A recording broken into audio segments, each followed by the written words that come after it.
Salut, eu sunt Joey, suntem la Track by Track și astăzi vă arăt cum am făcut beat-ul de la Necamara lui Rafu cu Rava. Let's go! Două bețe, pun pișadă Hennessy, știm că noi vin roșu, dar nu vrem să ne spovedim. Beat-ul l-am făcut în 2022, long time ago. L-am făcut cu Annie, mi-a dat un loop, ăsta ar fi loop-ul, pe care de altfel l-am picit cu două semitoane în sus. I-am mai adăugat eu un pian din Keyscape.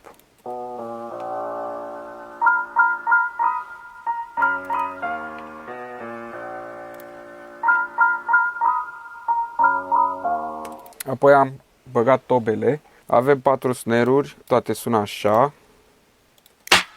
Avem două kick-uri leruite. Unuia i-am tăiat jasele să nu se suprapună și al doilea e fix cu nimic, e doar așa de puterea lui gen. Pattern simplu. Apoi am adăugat, cred că perk loop-ul ăsta, care are un EQ de curățare așa. I-am adăugat un efect de lanțuri, efectiv, pentru balans cumva. Și se repetă așa pe parcursul piesei.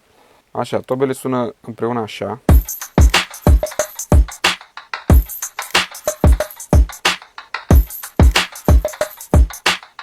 Bombă. După am vrut să-i fac cel mai șmecher bass care există și am băgat Diva, un plugin mega marfă pentru bass and stuff, cu presetul de Funk Buzzes.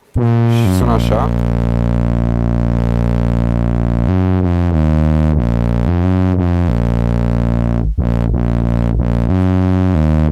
Și am aflat că piesa va ieși pe albumul lui Fu când am venit odată în vizită în București, încă nu eram mutat. Și am mers la Luca acasă și era și Rafu și mixau albumul și mi-a arătat că uite aici tu piesa asta și am zis damn. După ce a ieșit piesa s-a dus bomba, a făcut și 1.600.000 de stream-uri, ceva de genul ăsta. Și da, ăsta e beat-ul.